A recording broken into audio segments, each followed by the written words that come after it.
The night his daughter got engaged was the night Richard Hart realized he might have invited a stranger into his family. Everything about the evening suggested the opposite. Warm string lights stretched across the backyard of the Hart property outside Silveridge Bay, reflecting softly off the dark water beyond the trees. A small jazz trio played near the terrace, while just over 60 guests moved through the space in easy circles of conversation, the air filled with the comfortable noise of people celebrating something they believed was certain. Laughter, glasses touching. Plans for the future were spoken out loud like they were already guaranteed. At the center of it all stood Gregory Calloway, the man everyone assumed would soon become part of the family. He stood with quiet confidence, one hand resting naturally at the small of Elena Hart's back, smiling with the relaxed certainty of someone completely at ease inside other people's trust. Not flashy, not loud, controlled, measured, like someone who understood exactly how he was being perceived, and exactly how to maintain it. That was the exact moment everything changed. Elena gently slipped from his arm, brushing his wrist lightly as she excused herself. The movement was so natural no one paid attention. To everyone else, she was simply moving between conversations like any future bride would. Instead, she walked directly toward her father. Richard was standing near the old stone garden wall, watching the evening the way he watched most important situations. Quietly, from a place where he could see everything without needing to be seen himself. She reached him, took his forearm with surprising firmness, and leaned in close enough that only he could hear her. 4 words. Just 4. "Dad, check his past." Then she let go. No explanation, no visible fear, no panic in her voice. That was what unsettled him most. She wasn't scared. She wasn't emotional. She sounded certain. She returned to the party, accepted a congratulatory hug from a family friend, laughed at something someone said, and walked back to Gregory's side with a smile so natural no one would have guessed she had just handed her father a warning. Richard did not react, not outwardly. Nearly 40 years negotiating commercial property deals had taught him the first rule of surviving high-stakes rooms. Never let your face show the exact second your instincts wake up. Richard was 63, technically semi-retired, though men like him never really stopped evaluating risk. His mind still assessed people automatically, still measured confidence against consistency, still noticed small irregularities the way engineers notice stress fractures most people never see. He lived alone now in the house he and his late wife Margaret had spent almost 25 years building together. Margaret had died 3.5 years earlier. Ovarian cancer. Fast, unforgiving, indifferent to timing. The kind of illness that doesn't just take someone. It rearranges the emotional structure of everyone left behind. Before she died, she made Richard promise her 2 things. The first was simple. Stop working like burnout is something to be proud of. The second mattered more. Stay present for Elena. Not control her, not interfere, not treat her like she was still a child. Margaret had corrected him when he misunderstood. She meant something harder. Pay attention. Notice changes. Trust patterns. Stay awake when something doesn't feel right. Richard knew he hadn't always been good at that when Elena was younger. Work had taken too much space. But after Margaret passed, he had started trying to become someone who noticed what mattered. Elena had been 30 when she met Gregory. She had moved to Arlington Heights nearly 6 years earlier, building a respected career managing operations for a private surgical network. She had developed the quiet emotional caution that often follows one relationship that ends slowly and another that ends without warning.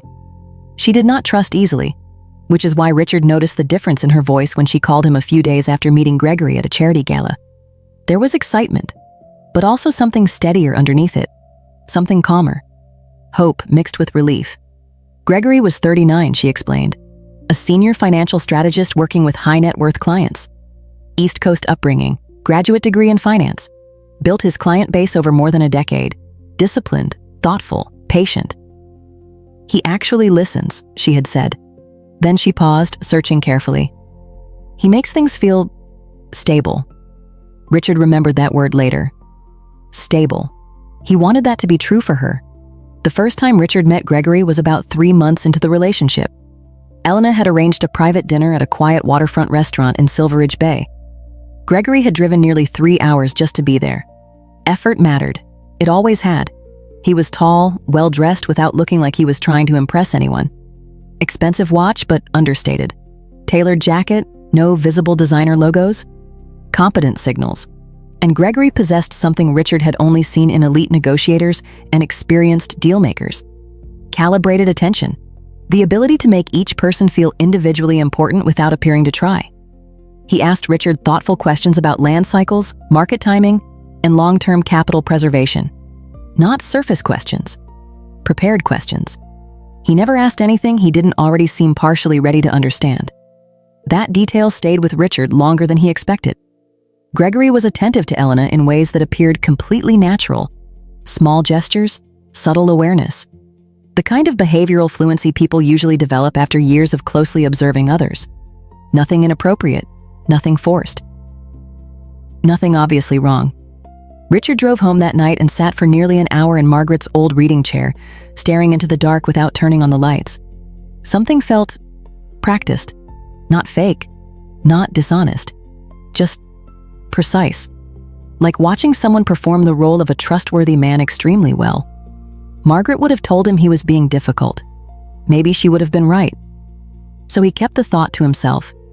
They dated just over a year before Gregory proposed. He chose the same restaurant where they had their first real date, requested the same table, timed it for sunset. Photographer positioned discreetly, ring selected with obvious research, execution again. Elena called Richard from the parking garage afterward, crying with happiness, her words coming out faster than she could organize them. Richard told her he was happy for her, and he was, mostly. He wanted very much for his instincts to be wrong. The engagement party happened a little over a month later at the family home. Elena organized most of it herself with help from her closest friend Caroline Foster, who had flown in from North Briar for the weekend. Gregory arrived the evening before with 2 suit bags, a structured leather briefcase, and the efficient travel habits of someone used to presenting reliability. He settled into the guest room easily. Too easily, Richard would later think. The morning before the party, Gregory spent long stretches walking along the far edge of the property while taking phone calls. Each call ended quickly whenever Richard came within hearing distance. Short endings, professional tone, immediate goodbyes. Richard told himself this meant nothing. Financial professionals rarely kept normal hours. Clients worried about money at all times. That was normal. Then Elena whispered what she whispered, and Richard understood something important immediately. She had not said it impulsively. She had waited. She had chosen a moment when music was louder and conversations overlapped. She had chosen 4 words instead of 10. Enough to warn him. Not enough to cause attention. His daughter was not dramatic. She was deliberate. If she asked him to look deeper, it meant she had already seen something she could not yet prove. And she had chosen him to carry it with her.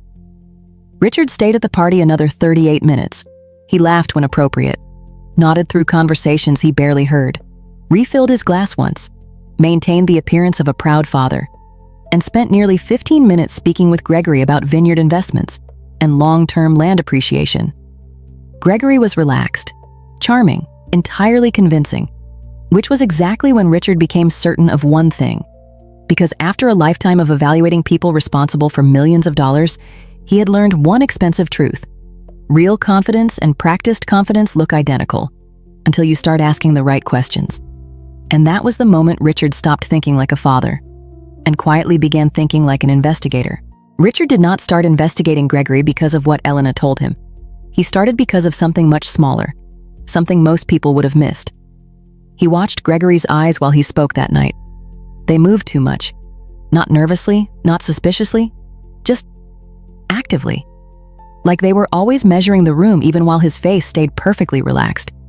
It was the kind of detail Richard had learned never to ignore. Because in his experience, people who are completely present usually don't scan exits. After the last guest left and the music equipment had been packed away, Elena and Caroline were still in the kitchen cleaning glasses and stacking plates. Gregory offered to help, but Elena insisted he get some rest after the long drive. Richard told them he was tired, said goodnight, went upstairs, closed his bedroom door, and didn't sleep at all. Around midnight, he sat down at his desk and opened his laptop. Richard was not particularly skilled with the internet. During his career, he had relied far more on phone calls than search engines. His longtime assistant used to joke that Richard trusted conversations more than algorithms.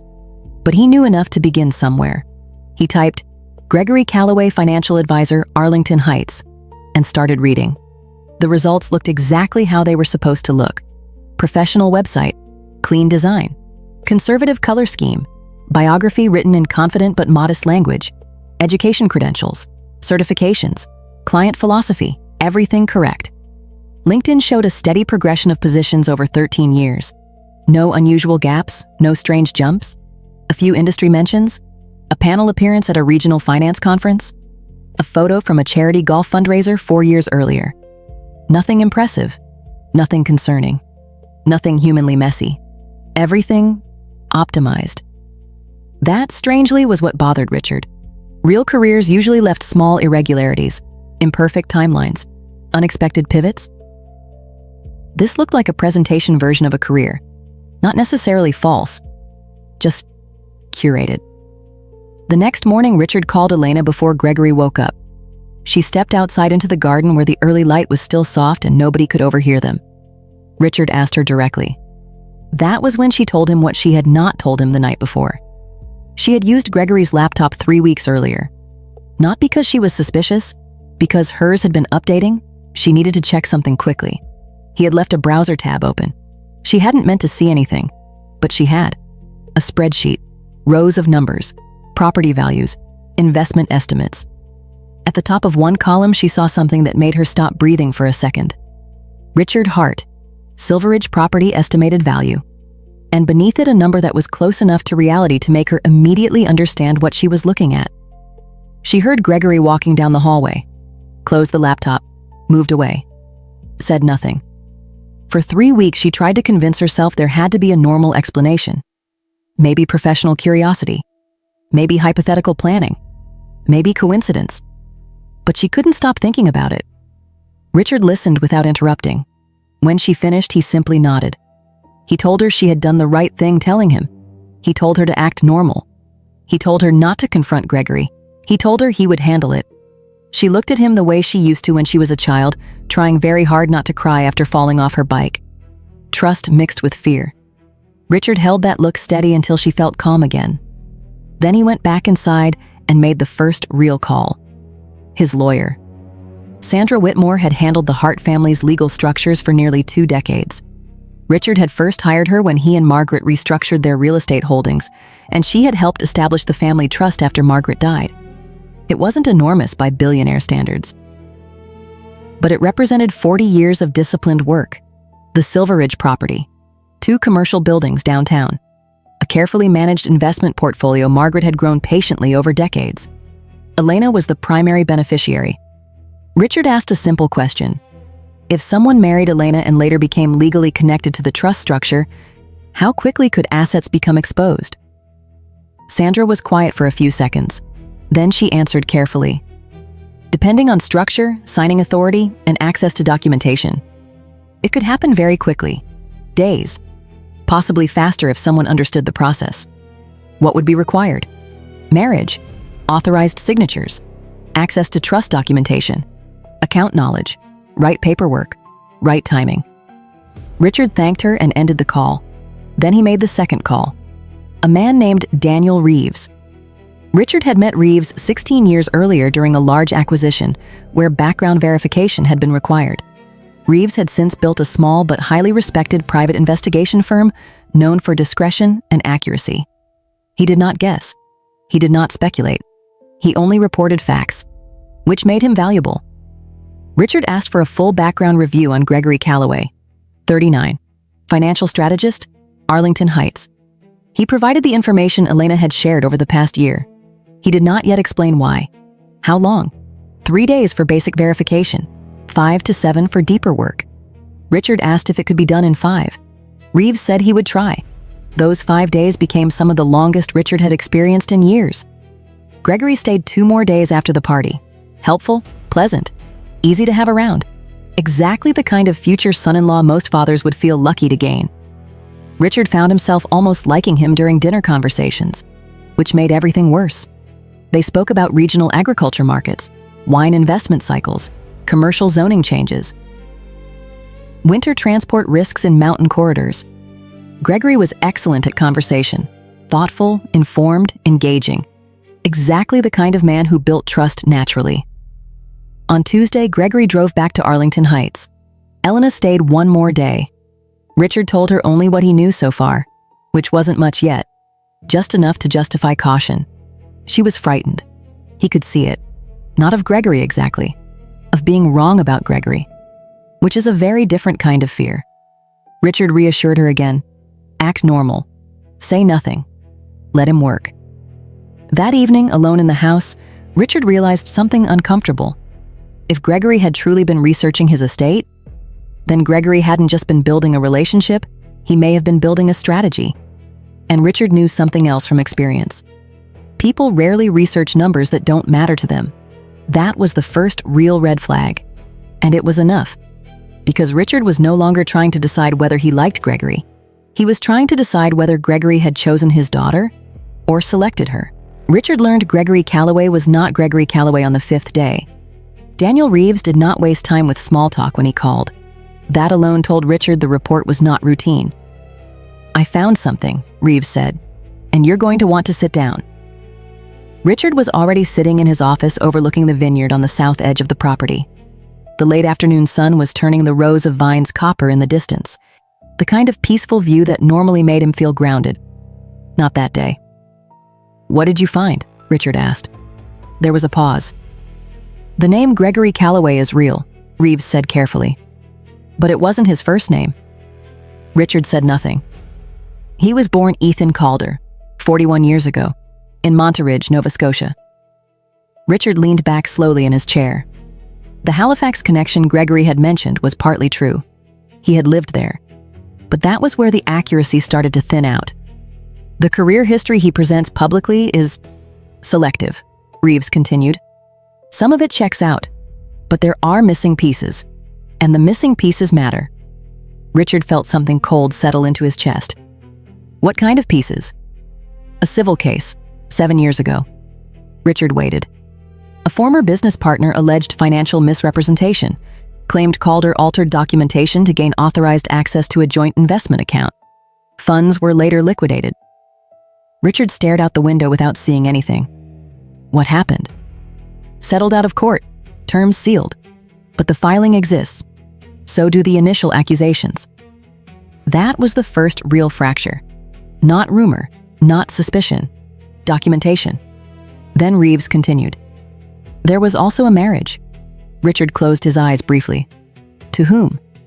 A woman in Fredericton. Marriage lasted just under 2 years. And the divorce? Reeves hesitated slightly. The woman's father owns a substantial commercial property portfolio in the region. Richard already understood where this was going. The settlement included a financial payout to Calder. My sources indicate the payment may have come directly from the father-in-law. Quiet resolution. Richard said nothing for several seconds. He had negotiated enough deals to recognize patterns when they repeated. Then Reeves added something else. And there's a third connection. Richard felt the tension shift. A woman in Calgary, name, Renata Voss. Richard wrote the name down. Age 45. She and Calder share a numbered company registered in Alberta. Business activity? None visible. So why does it exist? Because money moved through it. Richard felt the silence grow heavier. Reeves continued.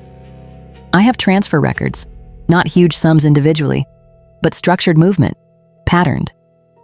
Richard understood that word, patterned. That was when the situation stopped looking like a bad relationship risk and started looking like something else entirely. Richard finally asked the question he had been avoiding. Do you believe he's planning to marry my daughter for access to her inheritance? Reeves answered carefully. I believe someone using this pattern has done something very similar before, and the structure is similar enough that I would be very concerned. That was the moment the situation changed scale. This was no longer about whether Gregory was trustworthy. This was about whether Gregory was professional. Professional in a way Richard had never wanted to consider. Richard asked Reeves to keep digging, specifically about Renata Voss, specifically about any legal knowledge, specifically whether anyone had been researching trust structures connected to the Hart estate. Reeves called back the next evening. Renata Voss had worked 3 years as a paralegal at an estate planning law firm in Calgary. She had left without promotion, without recommendation. Without explanation, Reeves could verify. Officially, she now worked as a freelance legal consultant. Unofficially, based on income patterns Reeves could trace, most of her money appeared to come from the numbered company she shared with Calder. Then Reeves said something that changed everything. "I found correspondence." Richard did not ask how. He did not want to know. Calder had used a secondary personal email account, poorly secured. Reeves had obtained access through a source he trusted. In those emails, Calder referred to Elena by name, not affectionately, operationally, and referred to the heart estate using a shorthand Reeves refused to repeat over the phone. But the meaning was clear. Renata had been advising him on trust modification procedures. Which documents mattered, which signatures mattered, which timing windows mattered. They were planning to move within 30 days of the wedding. Richard closed his eyes, and for a moment all he could see was Margaret. The decades she spent building stability, the patience she brought to every investment decision, the quiet discipline that created everything now sitting in someone else's calculations. Then Richard began planning. Elena's wedding was 7 weeks away. The venue, a vineyard estate outside North Briar Valley, booked nearly a year earlier. About 100 guests were expected. Rehearsal dinner at a boutique lakeside hotel, immediate family, wedding party, controlled environment. Richard called Sandra Whitmore again. He told her what Reeves had found. There was a long silence. Then she said several things Richard had never heard her say before. When she finished, she told him she could contact a financial crimes unit through a professional connection. The documentation Reeves had gathered could potentially open a formal investigation. But she also said something else. The strongest case, she said carefully, would be catching him attempting execution. Planning is harder to prosecute. Action is not. Richard understood immediately. "You mean letting him think he's succeeding?" "Yes." Richard told her to make the call. He would handle the rest. There is a particular kind of patience developed through 40 years of commercial negotiation. You learn silence is a tool. You learn the first person who breaks tension often reveals their position. You learn showing your hand too early destroys leverage. You learn to wait. Richard called Elena and told her everything. All of it. There was a long silence on the other end of the call. Then she asked only one question. Her voice is completely steady. "What do you need me to do?" Richard felt both pride and anger at the same time. "Nothing different," he told her. "Keep planning the wedding. Answer his messages normally. Give him no reason to adjust his timing." It was an enormous thing to ask. To continue planning a wedding with someone you now knew may have been evaluating your inheritance since early in the relationship. She did not hesitate. Reeves later confirmed something else.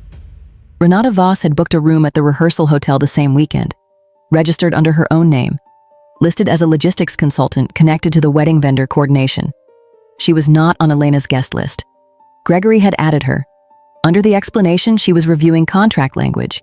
She was reviewing nothing of the sort. Richard arrived at the hotel the morning of the rehearsal dinner, checked in, met Reeves in the lobby cafe. Reeves handed him an envelope. Inside was a full printed report, signed, dated, and a USB drive containing supporting documentation. Then Reeves handed him a small digital recorder, 6-hour battery, jacket pocket size. The rehearsal dinner began at 7. The private dining room overlooked the lake. Early autumn light turned the water bronze outside the windows. Gregory was in exceptional form. His toast to Elena was moving, sincere sounding. Even Richard felt the emotional weight of it. At one point, Elena's brother leaned toward Richard and whispered, "I think I judged him too harshly." Richard answered quietly, "I hope you're right." At 8:47 p.m., Gregory excused himself, said he needed to take a call, walked toward the hotel corridor. Richard waited 4 minutes, then excused himself, mentioning his back, which was not entirely untrue. He walked the same corridor, took the elevator, second floor, room 214. The hallway was quiet, the recorder already running inside his jacket, and before he reached the door, he could hear 2 voices. Renata's voice was sharp, organized, checklist tone. "The trust modification form," she said. "Page 4 needs his signature. Page 7 needs Elena's." Gregory asked quietly, "And timing?" "If you get both before Friday night," she said, "the transfer request can be submitted Monday morning. Banks won't flag it if it comes through the trust account with both signatures." Gregory asked, And the property? Doesn't matter, she said. Liquid assets alone are enough. We'll be clear before anyone questions the distribution. Then Gregory asked one more question. What about her father? Renata answered without hesitation. He doesn't have signing authority anymore. Elena became sole trustee when she turned 30. Richard stood completely still outside the door and understood something chilling. This wasn't improvisation. This wasn't opportunity. This was planning. Careful, structured, repeated planning. And for the first time, Richard realized something far worse than what he had feared. This might not be Gregory's first attempt, and it might not have been his last if Elena hadn't noticed. Richard stood there listening to the end of their conversation. And in that moment, he stopped wondering whether Gregory was dangerous and started wondering how many families had almost become victims before his own. Even if Gregory had realized the plan was collapsing, Richard understood something important by then.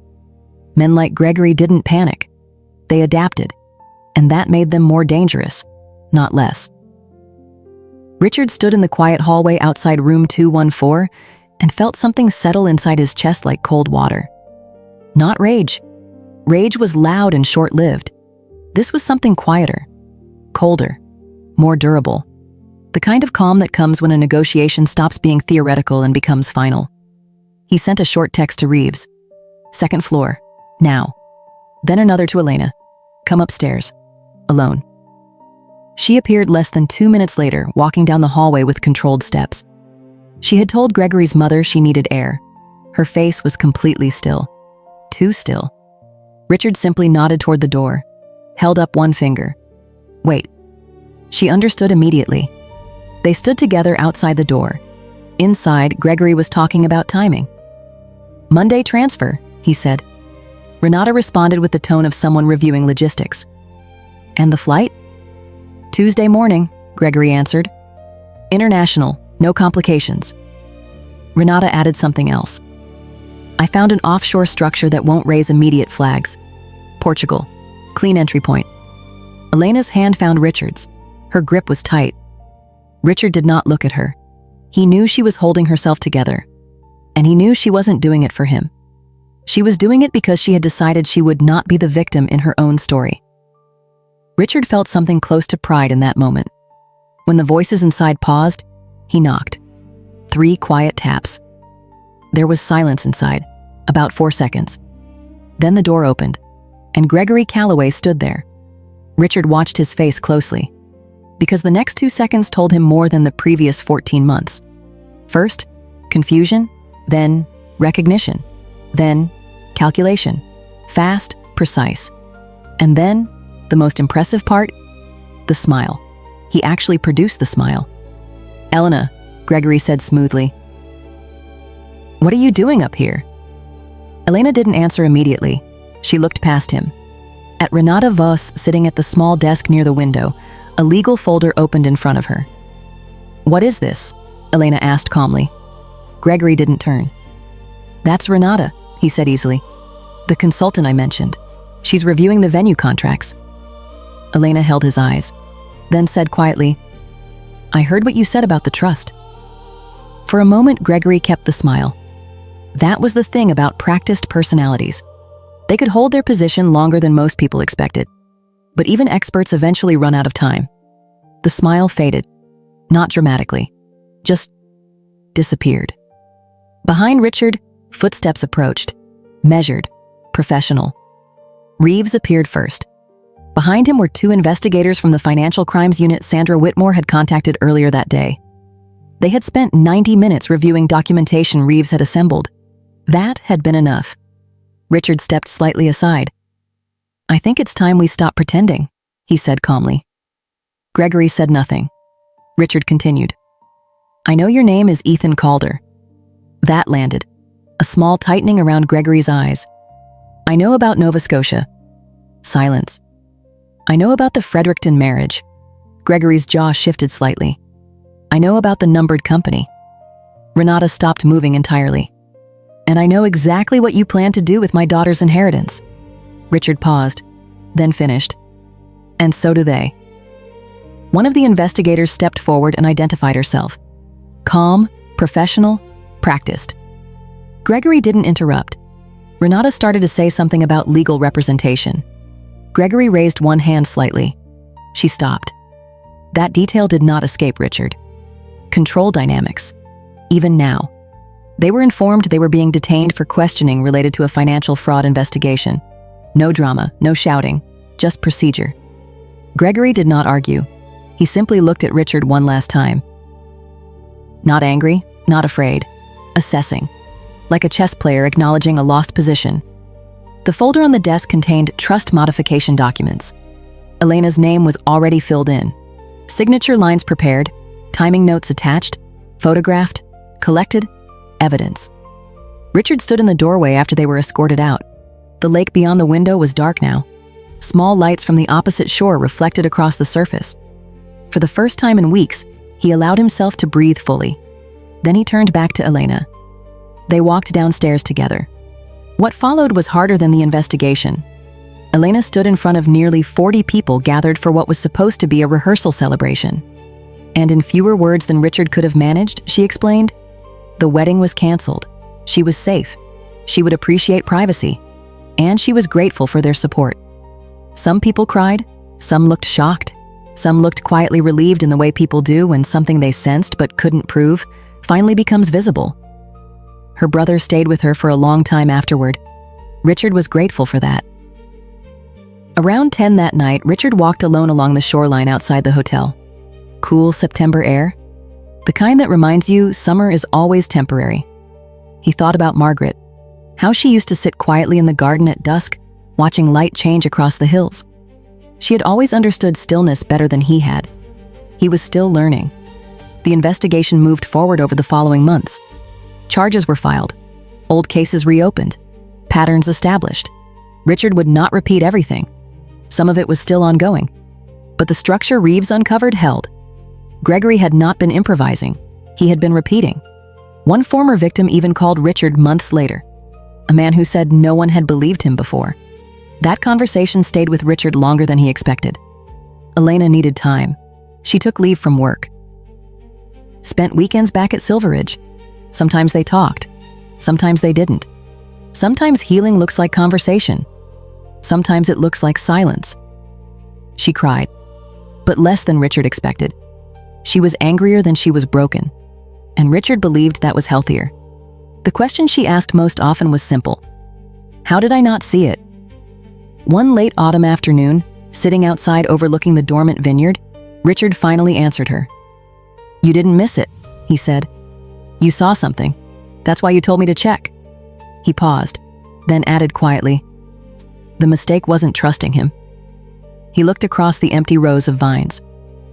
The mistake was his, thinking you wouldn't notice. You felt it before I did, Richard told her one late afternoon. They were sitting outside overlooking the vineyard, the rows now bare for winter, the hills quiet in that particular way that only comes after a difficult season has finally ended. You said 4 words to me that night because some part of you already knew. Elena didn't answer immediately. The part of you that noticed it, Richard continued, just had to fight through 14 months of someone very skilled at pretending. She nodded slightly. He was good at it. Richard allowed himself a small smile. Yes, he said. He was. Then added quietly, but you were better at listening to yourself than you realized. She was silent for a while after that. Then she said something that mattered more than anything else she could have said. I still want to trust people, she said. I don't want this to turn me into someone who can't. Richard poured a little more wine into her glass before answering. You won't? She looked at him. Your mother was one of the most trusting people I've ever known, he said. Do you know why she could afford to be? Elena shook her head. Because she paid attention. He let that sit between them. Real trust isn't something you hand over all at once and hope for the best. It's something you extend slowly. You watch what someone does with small amounts first. He looked out across the vineyard. Your mother trusted people because she observed them carefully. That wasn't naive. That was wisdom. Elena watched the hills for a long time. Do you think she would have seen through him? Richard thought about it. About a week, he said. Maybe 10 days. For the first time in months, Elena laughed. A real laugh. And Richard laughed with her. And somewhere inside that sound, he could almost hear Margaret laughing too. 6 months after the canceled wedding, Elena called on a Tuesday evening. That alone told Richard something had changed. She had been back at work for 4 months. She had started running again, something she had stopped during the relationship. She had booked a trip to Portugal with Caroline Foster. Richard thought that was a quiet reclaiming of something that had almost been taken from her. And she told him she had met someone, carefully, not with excitement, not with fear, with possibility. "Tell me about him," Richard said. She did. And what Richard noticed most was not who the man was. It was how Elena described him. She mentioned small things. The way he apologized to a waiter for taking too long to order. The way he spoke about his family without editing himself. The way he had told her early about a business failure and what it taught him. She wasn't looking for perfection anymore. She was looking for honesty. Richard could hear the difference in every sentence. "That's good," he told her. "I know," she said. "Keep watching." "I will." After the call ended, Richard went outside and stood where Margaret used to sit in the evenings. Early spring was still cold, the vineyard stripped back, the hills pale and waiting. Nothing like summer, but the light still had that same clarity. He thought about what it really meant to protect someone you love. You cannot protect them by standing between them and everything uncertain. Margaret had understood something he had taken years to fully learn. The best protection he could ever give Elena was not a wall. It was judgment, not control. Awareness, not fear. Tools. Pay attention when something doesn't add up. Trust the quiet signal when something feels wrong. Ask for help before a situation becomes irreversible. And understand something even more important. Real love does not arrive flawless. It arrives honest, imperfect, visible, and it stays when things become difficult. Richard also thought about the other people connected to Gregory's past. The man in Nova Scotia who had spent years believing no one would listen. The family in Fredericton who had paid to make a problem disappear. The difference between those two responses stayed with him. One pursued truth, the other purchased silence. Only one actually protects anyone. Later that night, Richard poured a small glass from one of the bottles Margaret had always liked and sat in her old chair. And he found himself thinking something he wished someone had told him much earlier in life. If you love someone who is about to make a life decision, your instincts matter. The quiet feeling that something doesn't fit is information. Not proof, not accusation. Information. Looking carefully costs very little. Not looking can cost everything. You don't need confrontation. You don't need drama. You simply make sure the person you love has the truth before they make a permanent decision. The hardest part is not investigating. The hardest part is trusting that the people you love are strong enough to handle what you find. Richard's daughter had been stronger than he had expected. She had carried her suspicion alone for 3 weeks before she came to him. That told him everything about the kind of person she had become. Margaret had chosen well when she asked him to pay attention. He was still trying to become worthy of that promise. And if Richard had learned anything from everything that had happened, it was this. The most dangerous people are not the ones who look suspicious. They are the ones who look exactly the way you hoped they would. And the most important thing he had learned after all of it was something Margaret had understood long before he did. Trust is not about being right about people. It's about being willing to see clearly when you were wrong.